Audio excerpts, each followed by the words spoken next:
This video is brought to you by Privacy. Privacy lets you buy things online using virtual cards instead of having to use your real ones, protecting your identity and bank information on the internet. Right now, new customers will automatically get $5 to spend on their first purchase. Go to privacy.com/pastagrammer to sign up now.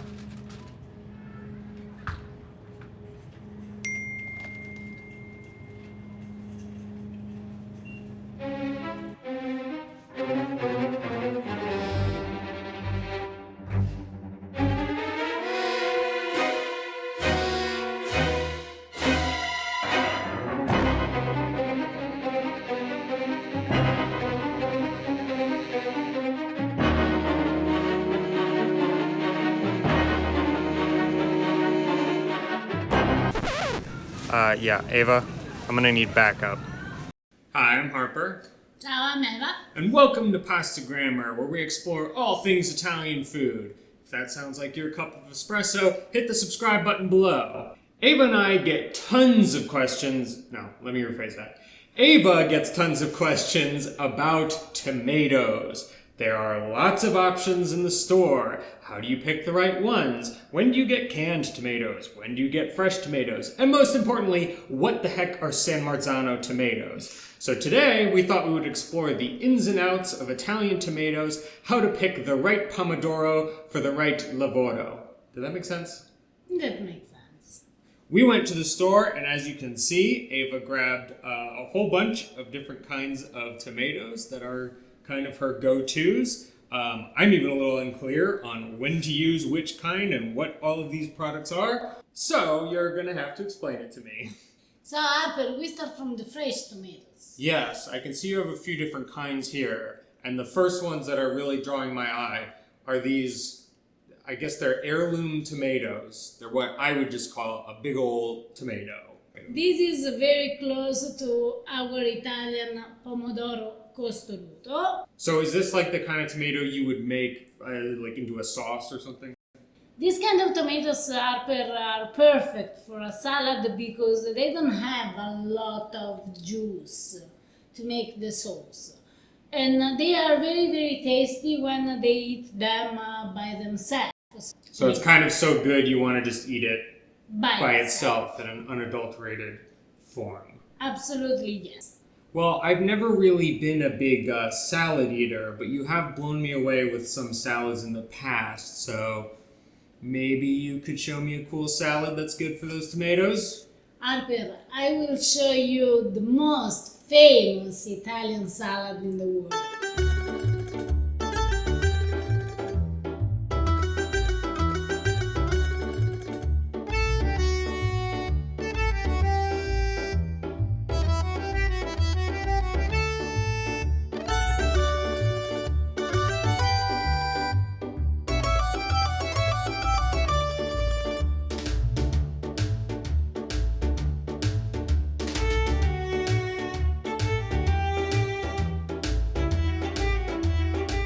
A beautiful Caprese salad.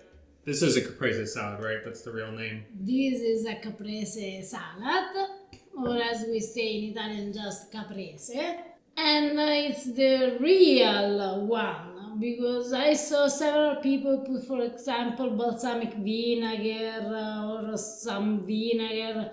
Guys, just a drop of olive oil, salt, black pepper if you like, and this is the Caprese. Well, it is one of my favorite salads of all time. Although, let's be honest, it's a salad that's half cheese, so like, you know, that's not saying a lot. Buon appetito. Buon appetito. It just tastes like summer. It's a summer dish. Maybe one of the most iconic Italian summer dish. Also because Harper, green, white, and red. Yeah, this is definitely the kind of dish where if you want to pull this off, you need a really good tomato.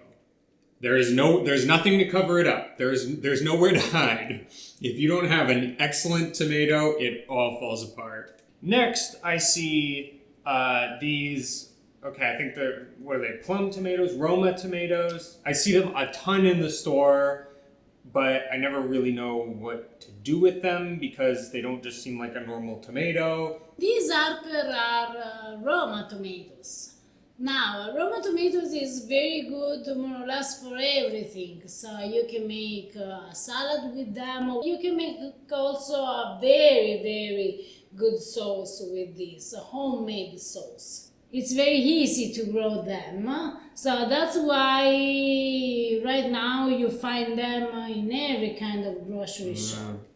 Well, now that you mentioned sauce, one of our most requested recipes is your simple tomato sauce, which you've made as part of a few other dishes, but we don't really have a dedicated recipe for. So maybe you could show us not only how to make your own homemade sauce with fresh tomatoes, but also share your super secret recipe.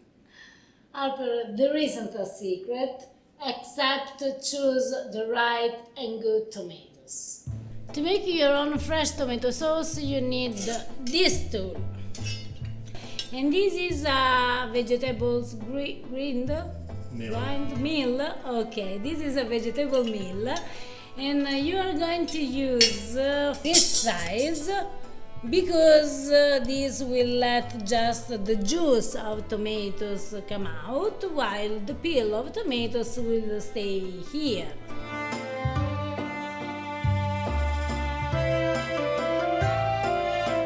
I bet that a lot of people think that they can use this vegetable meal, and I like the name, direct with raw tomatoes. No, you need before to cook your tomatoes and then you use this. So what you are going to do is wash obviously your tomatoes, take one tomatoes and just smash it.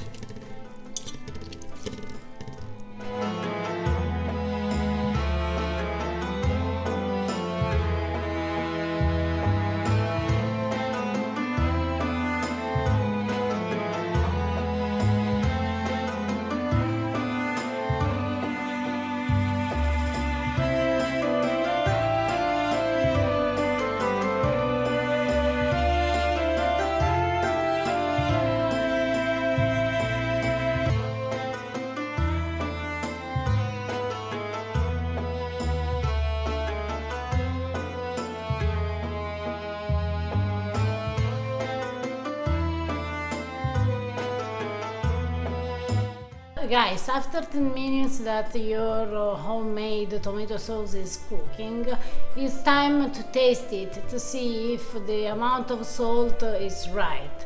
And this is also the moment in which you can understand if your tomato sauce is too acidic.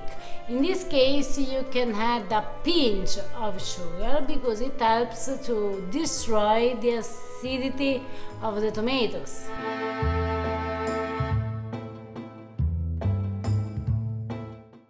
I need more salt. When our tomato sauce has this consistency, it's ready.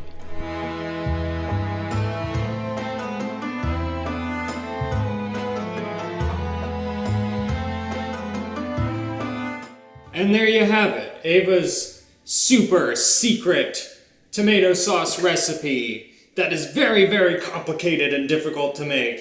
Simple is always best. So it's kind of interesting you've served this on bread, which I've never seen before. My mom, she always made during summer fresh tomato sauce. And what I did, I took always a piece of bread and go and dip the bread in the sauce. So in my opinion is the most, the best way in which you can taste if a tomato sauce is good or not.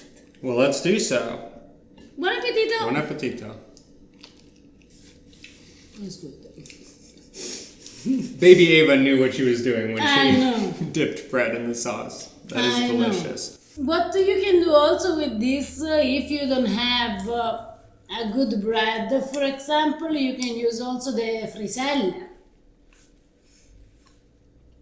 I'm sorry, were you talking? We can use also the friselle. Put some good tomato sauce. And this tomato sauce, it can be used when it's cooked like that to make pasta to make, for example, the Parmigiano. I have one more question. Mm-hmm. Are you going to eat that? Yes. And here we have some cherry tomatoes. Now these I know a little bit about because you've cooked with them before. See, I've been used to kind of always eating cherry tomatoes by themselves. In a salad or even just popping them in your mouth, eating them. Up until I met you, I wasn't really used to using them as an ingredient that you cook with a lot. But I've come to learn that some of the most amazing dishes you've ever made for me have been made using cherry tomatoes. These are, as you said, the cherry tomatoes. In Italian we call them pomodori ciliegino. And these cherry tomatoes are very, very tasty. They are very sweet. So let's say that usually cooking also with them can be a little bit expensive because they cost a little bit more. But when you want to have a very quick sauce and you want to have a tasty sauce, you can use cherry tomatoes because they give that flavor to your pasta that maybe you don't find in another very complicated recipe. Cherry tomatoes are perfect when you want to do a very quick pasta like for example Scarpariello, or when you want to do also like pasta with some capers and olives. They are delicious. Speaking of Scarpariello, that's a dish that we've done before, briefly, and we don't normally repeat recipes. However, as I've said before, in my opinion, that dish best represents what makes Italian cuisine so amazing, and it's also the first pasta dish Ava ever made for me, so it's kind of special to us. Maybe we can make an exception and try some Scarpariello again. Yeah, I mostly just want to eat some. But first, a quick word from today's video sponsor. If you shop online, and who doesn't, you need to check out privacy.com. It's a super cool tool that helps you manage and protect your financial identity online. Here's how it works. You link your debit card, so it's all linked up to your bank account, and then with just a couple clicks, you create a virtual card. You can use the virtual card just like a normal credit card online, except you have complete control over how, where, when, who, all of the above charges it. It's very useful in cases where, for example, you might be signing up for like a subscription service, but you only want it for 1 month, but you get a recurring bill, and if you forget to cancel, then, well, you know the rest of the story. With Privacy, you can create a virtual card that's set up to pay just that once, and then when they try to charge you next month, it won't go through. If you sign up for the first time, you'll get $5 to use however you want. Visit the link below, that's privacy.com/pastagrammer, and you'll get your $5 for signing up.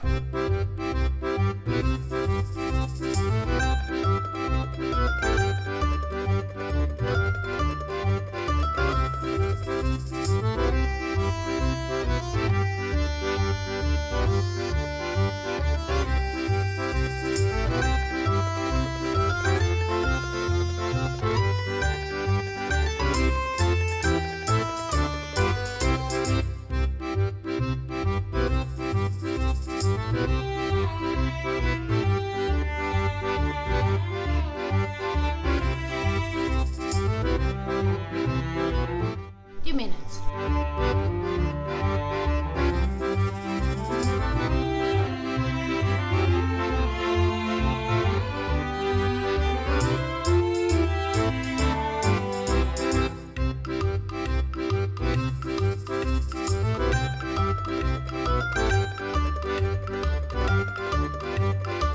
The one, the only, pasta allo Scarpariello? Sì, pasta allo Scarpariello. It's one of my favorites. I'm so excited. Buon appetito! Buon appetito.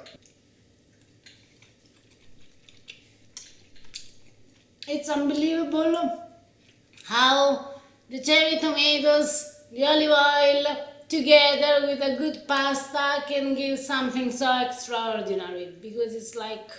There's so much flavor in those tomatoes that just so quickly, without barely any time, it cooks in the amount of time the pasta takes to boil. It has the richness of flavor of like a ragu that you've cooked for hours. Because like normal tomatoes, you have to really cook them for a while to concentrate and intensify the flavor. But they're just already there. You just need to cook them for a little while just to sort of release the juices, and boom, you are in delicious land. It's creamy without cream. Mm-hmm. Yeah, as the cherry tomatoes break down and sort of melt, it turns into a very like silky sauce that really clings to the pasta well. This is a dish that I just think everyone should try because it is so easy to make. You can master it really, really quickly, and it tastes so good that it is like super impressive if you cook it for someone. So Ava taught my mother how to make this dish, and now every time she has a guest over, this is what she makes. And there's a reason for that, because if someone eats this and they don't know how you made it, they just think like you're a master. Even I can do it. Now we come to some of the canned, pre-packaged, bottled, tubed tomato products that we get a lot of questions about. I think understandably so, because there are many different kinds and it can be a little bit confusing. So let's knock out some of the most common questions that you get.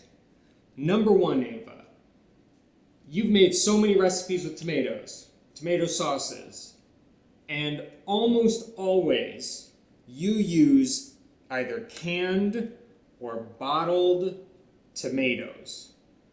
Why aren't you using fresh tomatoes? Tomatoes, like every natural product, they have their own season.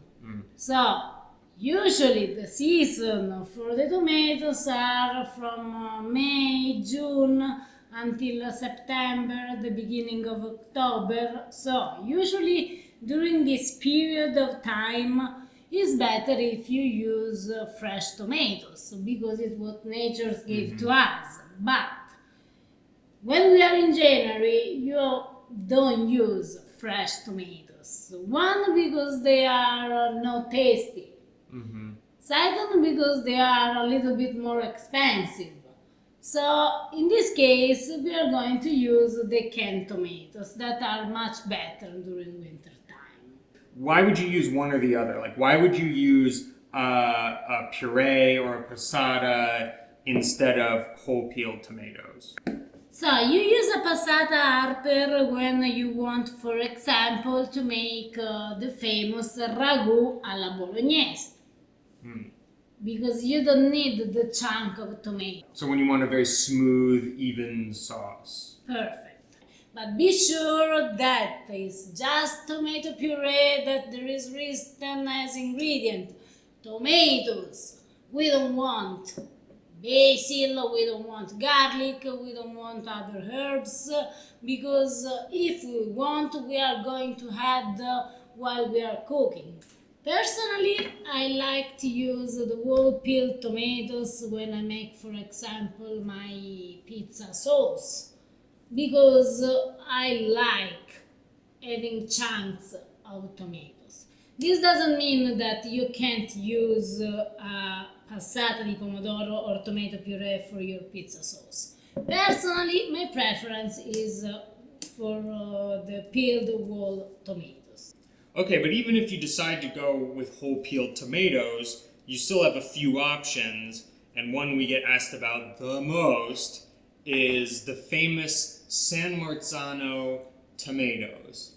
So first of all, before we even go into when and why you would use them, what are they? Is it a brand?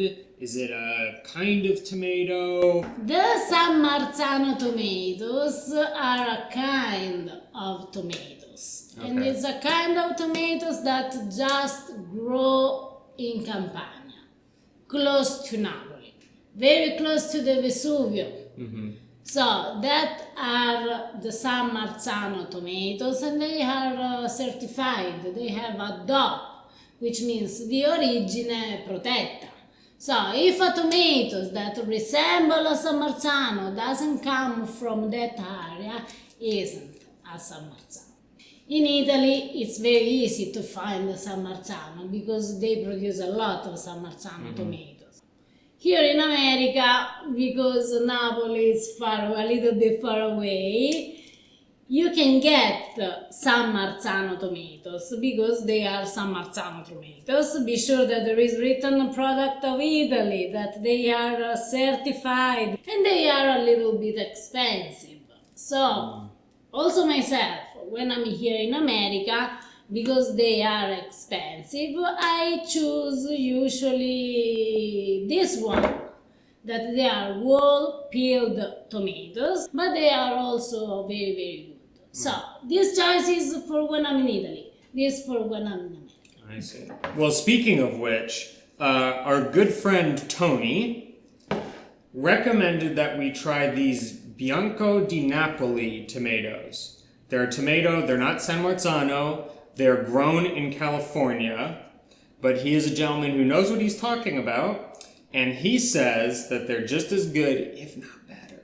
You can get them at Whole Foods, and they're definitely cheaper than the San Marzano, so I was thinking it would be fun to give these a shot and see what you think of them. And you did mention pizza earlier, so I kind of feel like we should make some pizza.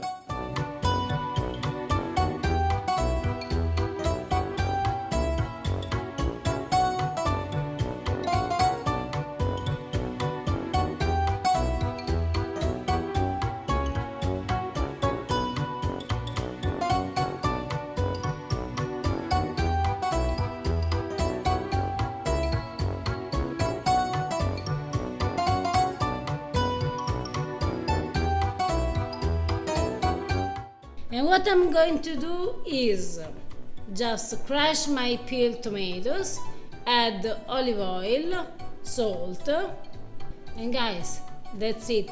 You don't have to cook the pizza sauce because it will cook in the oven while pizza is baking. So please forget that you need to prepare it before. Absolutely not.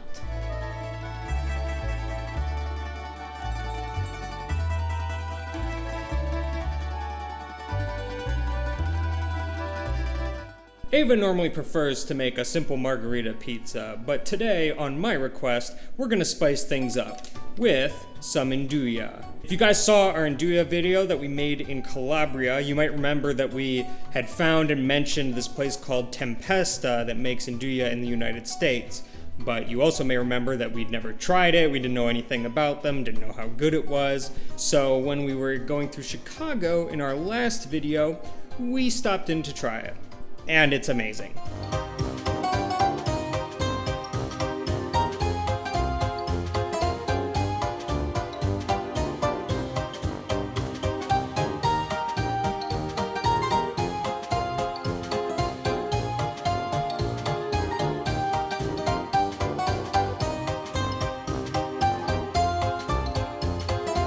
Ava, what do you miss most about our house in Maine?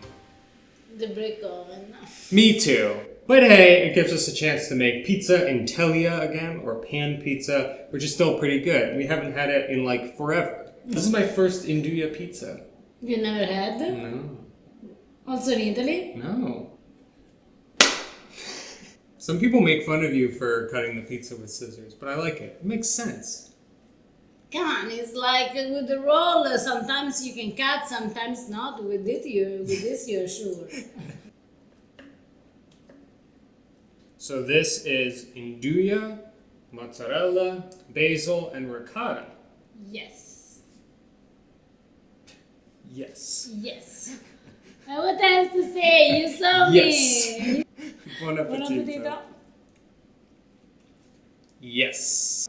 Yes. For a moment, I was so focused on the nduja, I forgot this video was about tomatoes. Which are delicious, by the way. They're very good. Yes. Yes. They are very, very good. They are very, very sweet. So if you have a chance to buy them, you can make a good choice. Well, guys, thank you so much for watching. I hope you learned something about tomatoes, or at least tomatoes in Italian food today. Let us know if you find any excellent tomatoes out there, because as you can see, we are always open to suggestions. We just found a new favorite. If you try any of these recipes, please tag us on Instagram @PastaGrammar and follow us while you're there. Hit the subscribe button if you haven't already, and we'll see you next time. Ciao! Ciao!